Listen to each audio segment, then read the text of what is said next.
जरा सोचो, रात के वक्त तुम बस में बैठते हो और सिर्फ एक पल के लिए तुम्हारी आंख लगती है, और जब तुम जागते हो तो पूरी दुनिया बदल चुकी होती है। ना कोई इंसान, ना कोई शोर, बस चारों तरफ फैला सन्नाटा। तो कहानी शुरू होती है मोंगकोक के बस स्टेशन से। एक लाल रंग की मिनी बस खड़ी है जो ताइको की तरफ जाने वाली है।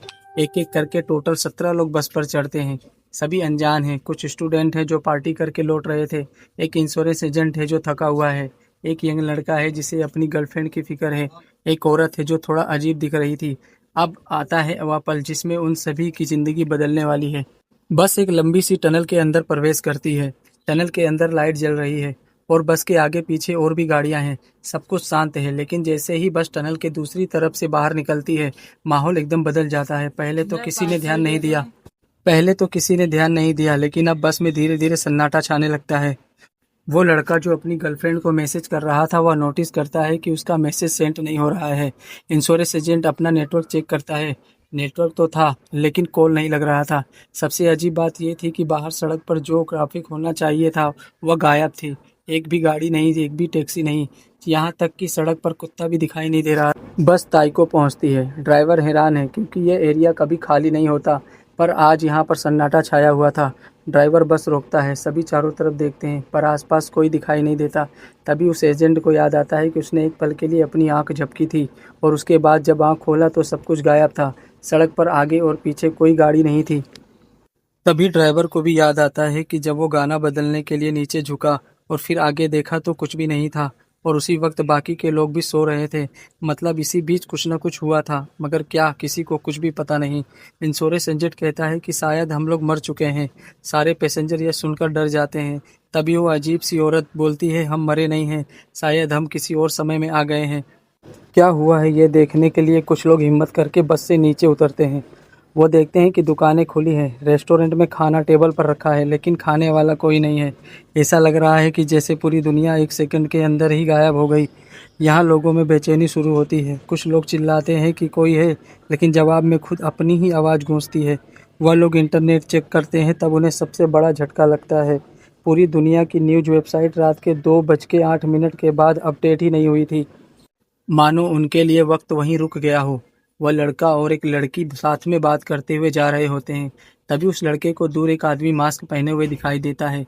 उसे देखकर लड़का डर जाता है, लेकिन दोबारा जब वह उसे देखता है तो वह मास्क मैन गायब हो जाता है। यह बताने के लिए जब वह उस लड़की की तरफ देखता है तो उसकी सांसें थक जाती है। लड़की का चेहरा नीला पड़ गया था। उसके बाल हवा में ऊपर की तरफ उड़ रहे थे, लेकिन दूसरे ही पल लड़की नॉर्मल हो जाती है। 3-4 स्टूडेंट रास्ते में उतर जाते हैं। उसमें से एक को उल्टी होने लगती है। उसकी तबीयत बहुत ज़्यादा खराब होने लगती है। उसका पूरा शरीर कांपने लगता है। तीनों दोस्त जब उसे देखते हैं तो उस लड़के का शरीर जलकर खाक हो चुका था। यह देखकर तीनों लड़के अपनी अपनी जान बचाने के लिए भागते हैं। भागते भागते उन्हें वही लड़का मिलता है जिसने उस मास्क वाले आदमी को देखा था। वह तीनों उससे मदद मांगने के लिए भागते हुए जब उसकी तरफ जा रहे होते हैं, तभी रास्ते में वो लाल टी शर्ट वाले लड़के का शरीर राख में बदल जाता है, और यही हाल उसके साथी का भी होता है। तीसरे लड़के का चेहरा फूल कर ब्लास्ट हो जाता है। इसी बीच सबके फ़ोन एक साथ बजने लगते हैं। एक अनजान नंबर से कॉल आता है। जब वो कॉल उठाते हैं तो दूसरी तरफ से कोई इंसान नहीं बोल रहा, बल्कि एक अजीब सी मशीन जैसी आवाज़ आ रही है। बीप बीप करके कोई कोड बोल रही है। वो अजीब सी बीप बीप वाली आवाज़ दरअसल एक मोर्स कोड है। बस बस में बैठा एक चश्मे वाला लड़का जो टेक्नीशियन है, वह उस आवाज़ को डिकोड करने की कोशिश करता है। जब वो कोड को एनालाइज करता है तब उन्हें एक मैसेज मिलता है, और वो मैसेज उन्हें और भी डरा देता है। वो मैसेज किसी राहत या मदद का नहीं था, बल्कि एक चेतावनी जैसी लग रही थी। अब तक सबको लग रहा था कि यह सब मजाक है, लेकिन अब मौत का नंगा नाच शुरू होता है। उनमें से एक लड़का जो काफ़ी एनर्जेटिक था, वह सबको हिम्मत दे रहा था। अचानक उसके शरीर में आग लग जाती है। लोग उसे बचाने के लिए उसकी तरफ भागते हैं, लेकिन देखते ही देखते उसका पूरा शरीर जलकर खाक हो जाता है। यह देखकर बाकी के लोग इतना डर जाते हैं कि वो वहां से भागने लगते हैं। जब वो भागकर बाहर आते हैं तो वही मास्क वाला आदमी उन्हें घूर रहा होता है। यह देखकर बाकी के लोग इतना डर जाते हैं कि वो वहां से भागने लगते हैं। जब वो भागकर बाहर आते हैं तो वही मास्क वाला आदमी उन्हें घूर रहा होता है। उन्हें लगता है कि वही इन सब का जिम्मेदार है। वह उसका पीछा करते हैं। पीछा करते हुए एक आदमी को एक लड़की की लाश मिलती है जिसका बुरी तरह से रेप किया गया था। वो लड़का और एजेंट उस मास्क वाले आदमी को पकड़ लेते हैं। मास्क हटाने पर उसमें से जापानी आदमी निकलता है जो काफी डरा हुआ था। वह बार बार अपना मास्क मांग रहा था। ऐसा लग रहा था जैसे बाहर की हवा में जहर घुला हो। डर के मारे वो लोग उसकी बात समझ नहीं पा रहे थे और वो मास्क वाला आदमी उन लोगों के हाथ से निकलकर भाग जाता है। वो लड़का अपनी गर्लफ्रेंड को सपने में देख रहा होता है, तभी अचानक उसकी आंख खुलती है। तभी उसकी गर्लफ्रेंड का कॉल आता है। वो कहता है कि वो लोग बस में फंसे हैं और सब कुछ गायब हो चुका है। लेकिन उसकी गर्लफ्रेंड जो कहती है उसे सुनकर तो उसके रोंगटे खड़े हो जाते हैं। वो कहती है, तुम कहाँ हो? तुम्हें गए हुए 6 साल गुजर चुके हैं। मतलब कि बस में बैठे लोगों के लिए सिर्फ एक रात गुजरी थी और बाहर की दुनिया के लिए 6 साल बीत चुका था। 17 लोगों में से काफ़ी कम लोग बचे थे। सभी लोग एक कैफ़े में इकट्ठे होते हैं कि अचानक उसके बॉयफ्रेंड के चेहरे का रंग नीला पड़ने लगता है और उसका शरीर धीरे धीरे राख में बदलने लगता है। अब उन लोगों को समझ आता है कि ये कोई नॉर्मल गायब होना नहीं है, बल्कि उसके शरीर में अंदर से कुछ ऐसा हो रहा है जो उन्हें जला रहा है। उनमें से एक उन्हें बताता है कि कल मैं घर गया था और तब मुझे मेरी गर्लफ्रेंड का कॉल आया था। वो बता रही थी कि हम 6 साल से गायब हैं। यह सुनकर सब डर जाते हैं। चश्मे वाला लड़का बगल में लगे केमिकल प्लांट को देखकर बोलता है कि शायद केमिकल फैक्ट्री ब्लास्ट हो गई है, जिससे हम सब मर गए हैं। बस का ड्राइवर बोलता है कि बस में पेट्रोल खत्म हो गया है। मैं पेट्रोल पंप से पेट्रोल लेकर आता हूँ। उसके बाद हम लोग केमिकल फैक्ट्री चलेंगे ताकि पता लगा सके कि क्या हुआ है। जब वो गाड़ी में पेट्रोल डालकर जा रहा होता है, तभी पीछे से वो नशेड़ी आदमी उठता है। वो नशे में था, इसलिए दोनों में लड़ाई होने लगती है।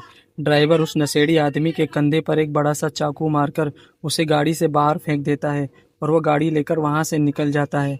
तभी कैफे में बैठे पैसेंजर में से एक लड़का उन्हें बताता है कि जब बस रुकी थी तो हम दोनों एक साथ उतरे थे।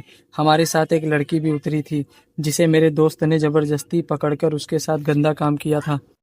अब उन्हें पता चलता है कि उस मास्क वाले आदमी को पकड़ते समय जिस लड़की का रेप हुआ था और जिसे मार दिया गया था, ये काम इसी दरिंदे ने किया।